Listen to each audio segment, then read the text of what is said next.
but the US urged the United Nations to approve an intervention. At first, the Americans made the mistake of severely underestimating the North Korean army.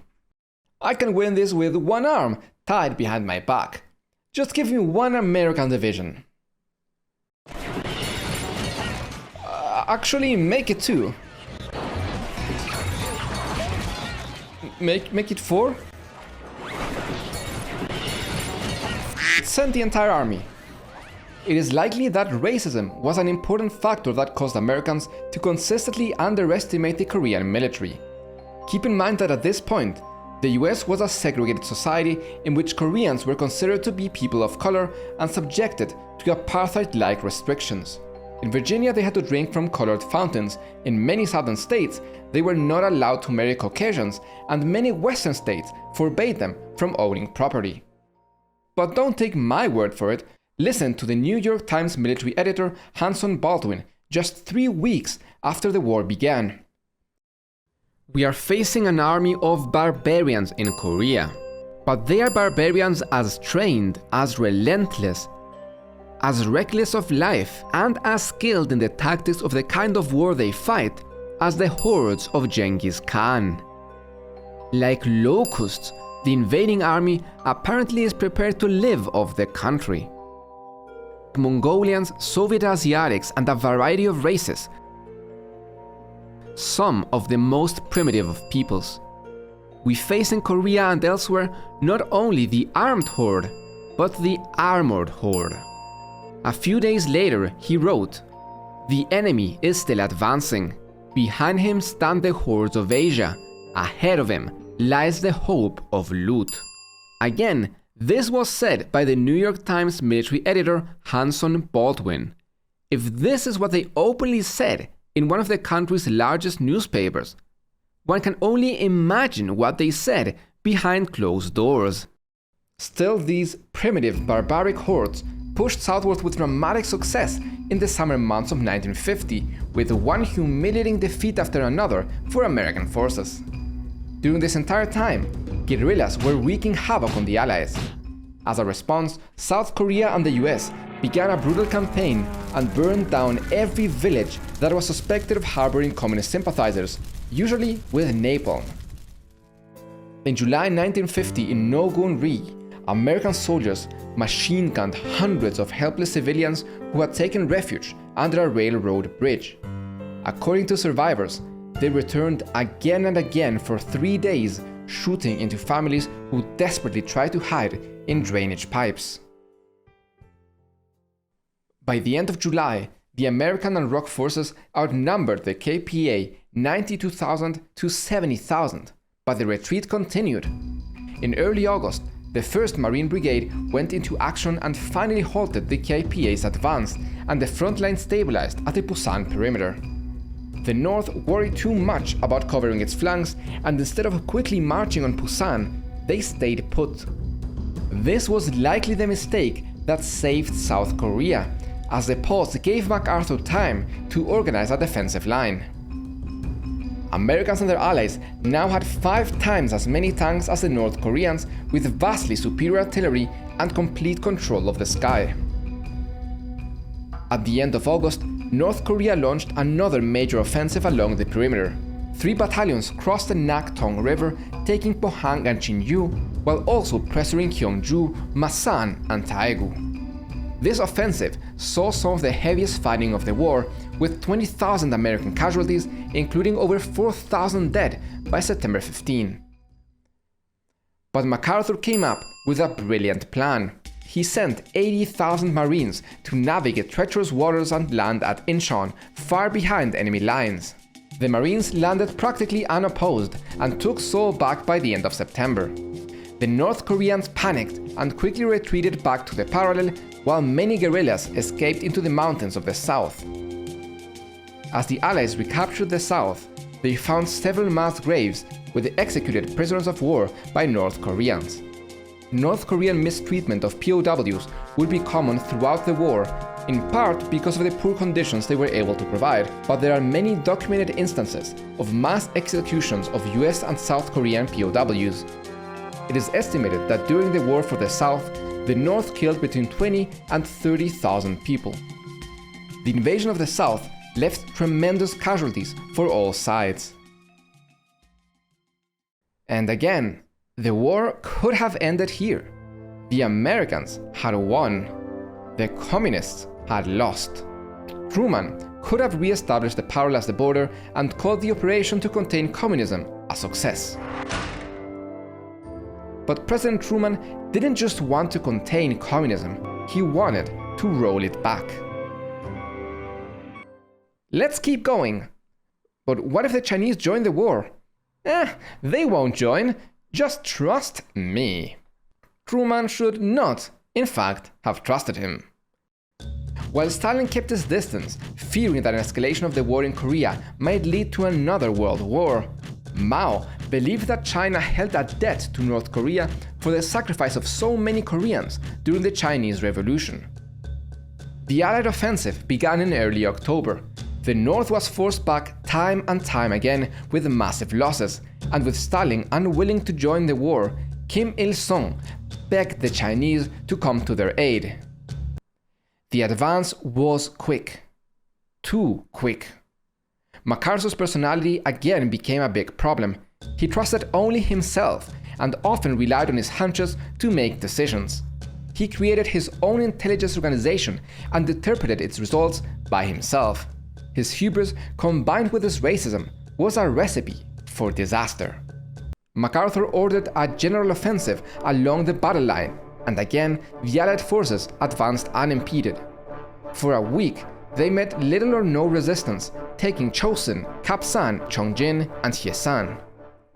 Sir, we have received word from the CIA. They say the North Koreans are luring us in to stretch our supply lines, let winter weaken us while they sneak behind us, and then attack from all sides. Relax, son. We've got these commies up against the ropes. They're on the back foot, swinging wildly. Remember what happened at Incheon? We landed a knockout blow behind their lines. This is just a desperate jab. We'll counter with a right hook so strong it will send them reeling back to Pyongyang faster than a fumble in the red zone. What? The military command ignored the warnings, and the attack came on October 25, 1950. Hundreds of thousands of Chinese soldiers crossed the Yalu River and attacked the Allied forces with Soviet air support. And in just 2 weeks, the communists forced the Allies back to South Korea, although with terrible losses. By January 4, 1951, Seoul had been seized by the North once again. The South sent the 11th Division to the Gyeongsang province to destroy guerrillas and DPRK sympathizers. On February 7th, they massacred 705 unarmed civilians in Sancheong and Hamyang. 85% of the victims were women, children, or elderly. It is unclear how many, if any of them, had ties to guerrillas. 2 days later, they slaughtered another 719 unarmed civilians, this time at Geochang. More than half of the victims were children. To cover up their crimes, the South Koreans burned the bodies and bombed a mountain to bury the corpses. Is it true that our army killed over 1,000 of our own civilians? That is preposterous! We killed only communists. Not a single innocent was killed. But what about the reports that saw our soldiers going into the villages right before the civilians were found dead? Listen, buddy, do you really think that any officer could give an order as barbaric as that? To go after our own civilians? Actually, I have concrete evidence. Well, then come with me and let me see. So, what's your name? Shinchung Mok. Why? No reason. Despite the South's best efforts to prevent it, the truth eventually came out, and a military court sentenced the leaders of the division to life in prison. Despite its wrongdoings of the past, the Rhee government was finally changing for them. You're all pardoned, you're free! Never mind. After much brutal fighting and terrible casualties for all sides, especially for the Chinese, the Allies retook Seoul, and the battle lines went back to roughly the 38th parallel. There you are, Harry, it took you long enough. It's President Truman. And yes, it took me a while since you refused to meet me in the continental US. Sorry, Harry, you know I can't be away from the front lines for too long. Front lines? You have been in the safety of Tokyo since the war began and have barely set foot in Korea. Doesn't matter, I mean, they're all basically Chinese. What? No, they're not! Listen, we need to talk. You were wrong about the Chinese not joining the war if we invaded the north, and now we're stuck in this bloody mess. I now have to find some diplomatic way to get us out of it. No way! We can't stop until we achieve total victory. It is the only honorable way. Don't worry, I'll just throw a couple nukes at them. No, you will not nuke them. Sorry, but that's kind of not up to you. What? It literally is. Well, that's your opinion. Thankfully, the US decided not to nuke North Korea. After Truman found out that MacArthur was corresponding with the Republican House leader behind his back, he had enough of MacArthur and he Mac-fired him. For the next 2 years, despite major offensives, especially from China, there would be no long-lasting territorial gains. The war was no longer about unifying Korea, but rather about achieving a better position in future peace negotiations. During the entire war, the US made use of its extensive air superiority to break Northern morale. The United Nations Genocide Convention defines the term as acts committed with intent to destroy in whole or in part a national, ethnical, racial, or religious group. This would include deliberately inflicting on the group conditions of life calculated to bring about its physical destruction in whole or in part. American Air Force General Curtis LeMay said, "We burned down every town in North and South Korea. They did this mostly using napalm." Napalm is horrifying, and too often it is talked about as just another weapon, so forgive me, but to try to help you grasp the inhumanity of this weapon, I will cite Private James Ransom Jr., whose unit suffered friendly fire from napalm. "My men rolled in the snow in agony and begged me to shoot them as their skin burned to a crisp and peeled back like fried potato chips."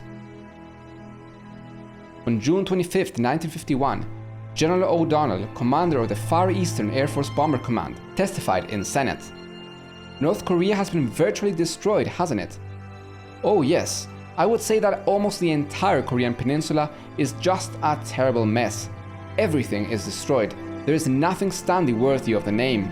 Just before the Chinese came in, we were grounded because there were simply no more targets in Korea."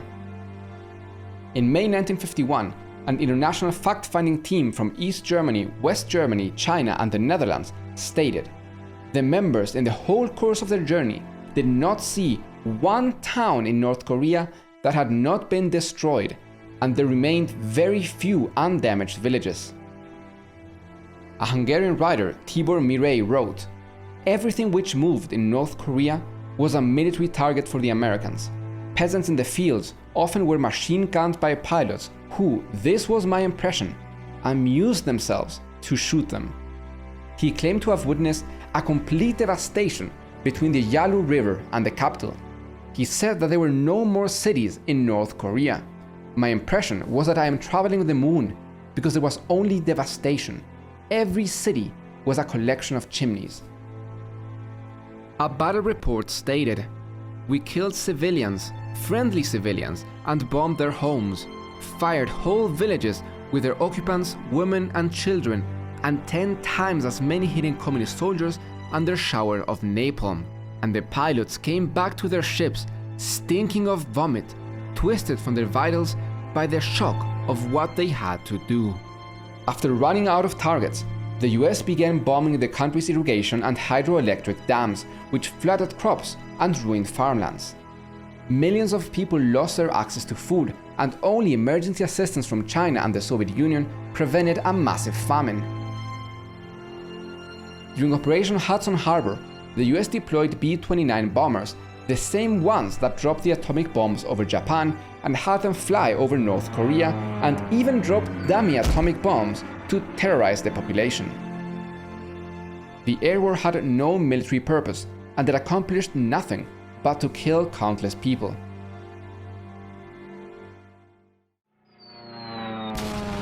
Things are bad, but they surely can't get any worse, right?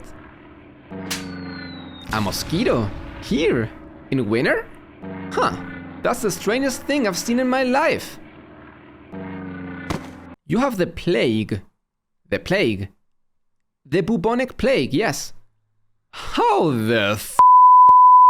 The North Koreans and Chinese claimed that the US dropped bombs filled with infested insects over North Korea, causing outbreaks of bubonic plague, cholera, and other diseases.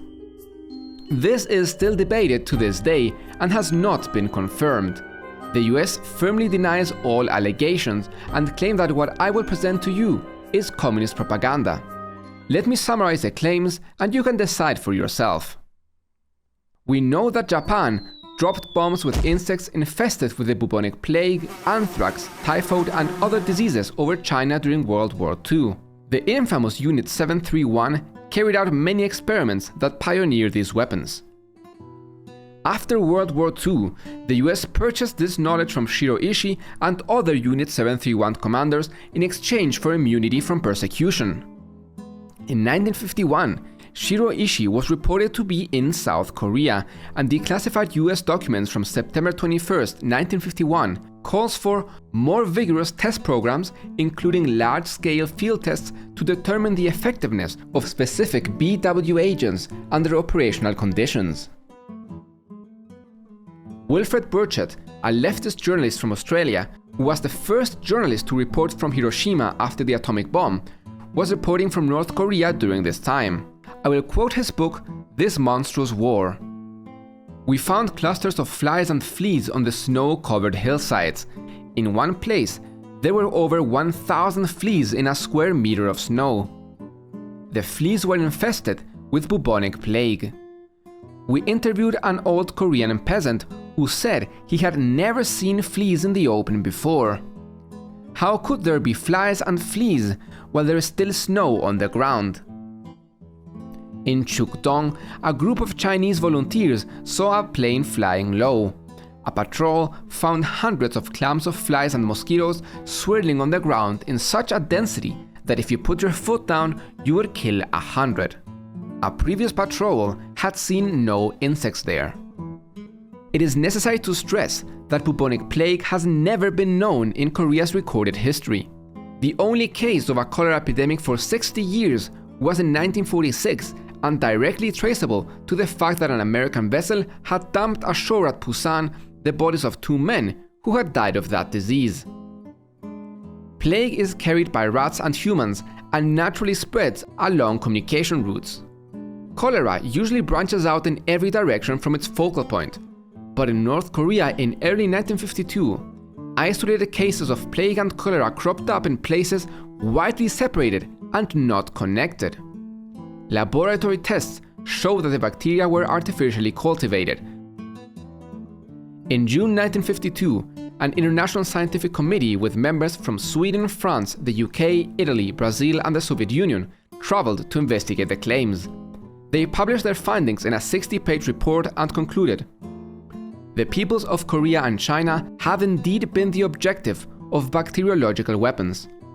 These have been employed by units of the USA Armed Forces, using a great variety of different methods for this purpose, some of which seem to be developments of those applied by the Japanese during World War II." The Commission reached these conclusions, passing from one logical step to another. It did so reluctantly, because its members had not been disposed to believe that such an inhumane technique could have been put into execution in the face of its universal condemnation by the peoples of the nations. Additionally, 36 captured US pilots confessed to having taken part in bacterial warfare. My germination took place on the 27th of March, 1952, and it was a VT germination. Although I never wanted to participate in bacteriological warfare, I guess you might say I was coward enough to go ahead and do as I was told. How can I go back and face my family? In a civilized world, how can I tell them these things, that I am a criminal in the eyes of humanity? To be fair, all of these pilots retracted their confessions after returning to the US and facing charges of treason. Every single retraction was filmed by military cameras and handed to official news outlets for dissemination. It can be hard to know who is lying and who is telling the truth. The matter could be settled by checking the flight logs from the pilots who confessed. However, an Al-Jazeera investigation found that those logs had been removed in March 1952, before North Korea and China had made any confessions public. Many other flight records have never been released. There are many other claims and counterclaims. This issue is hotly debated, and it is impossible to mention every argument in this video. So please keep in mind that there is much more to this story. Use this as a point of entry to learn more about it. There are many interesting details that don't make it to the final cut of the video, either because they don't translate well into animation or because they would extend the duration of the video too much. That is why I am now launching accompanying articles for each video on my website nickheumann.com, where you can find out much more about your favorite topics. So if you enjoy my content, please consider checking out my Patreon or just tuning into my live streams on twitch.tv/tikanick. On my streams, we held conversations. We like to go in depth into these and many other topics, talk about things that are currently going on in the world, and it gives rise to many interesting and fun conversations, so I do recommend that you check it out. Either way, your support is vital to keep this in-depth historical content going. All the relevant links are in the description, and I would love it if you could just check them out. Anyways, back to the video. On and off negotiations lasted for about 2 years, but after the death of Stalin, the Soviet Union became too busy with internal struggles, and China realized that they couldn't help the North Koreans by themselves. So finally, on July 27, 1953, North Korea, China, and the United Nations Command signed the armistice agreement. President Syngman Rhee refused to do it, and no peace treaty was ever signed. The Korean War left about 3 million people dead, making it the deadliest conflict of the Cold War era. It also had the highest rate of civilian casualties, who were about 70% of the dead. The North likely lost between 210 and 310,000 soldiers, and between 1 and 1.5 million civilians, many of whom died from exposure. In total, the North lost around 20% of its population. Its cities were wiped out, and survivors were forced to live in caves or mud huts. South Korea reported about 140,000 military deaths, 25,000 missing, and almost 500,000 injured. The US suffered over 30,000 battle deaths, 7,000 missing, and almost 3,000 non-battle deaths. Other UN nations lost in total 3,730 soldiers. The Chinese claim to have lost just under 200,000, while the United Nations claims the Chinese lost double that many. About 80% of the known massacres were perpetrated by the South and 20% by the North. The Korean War shaped both North and South Korea forever. South Korea received the protection of the United States and was beneficiary of many aid programs to quickly develop the country. But the country would remain a brutal dictatorship for another 30 years. Japanese collaborators continued to play a key role in the nation. By 1990, 90% of South Korea's elite had direct ties to collaborators of the Japanese occupation. To put this into perspective, imagine if in France, 90% of the society's elite had gotten there thanks to their collaboration with the Nazis. The failed invasion of the North in Korea influenced the US during the Vietnam War not to invade North Vietnam. The Korean War also fundamentally changed the American country forever. Up until the Korean War, the US had never supported a large standing army, and the military was a negligible factor in its history and culture. Usually after each war, the military just blended back into society. But after the Korean War, the US began building its worldwide network of military bases and almost tripled its defense spending, even in times of peace. This was the beginning of the US industrial military complex. North Korea would never forget the devastation of the war. It was not just the Americans and South Koreans who had done this to them. It was the United Nations. It felt like the world was against them. From this point on, North Korea shut the world out, and the military became a central part of its culture. They obsessed with becoming powerful enough to stop any future Japanese or Americans. To ensure their safety, they needed to build the ultimate weapon. For this, no repression would be too harsh and no measures too extreme. From the ashes of the Korean War would rise a North Korea that we know today, as they vowed never to forget.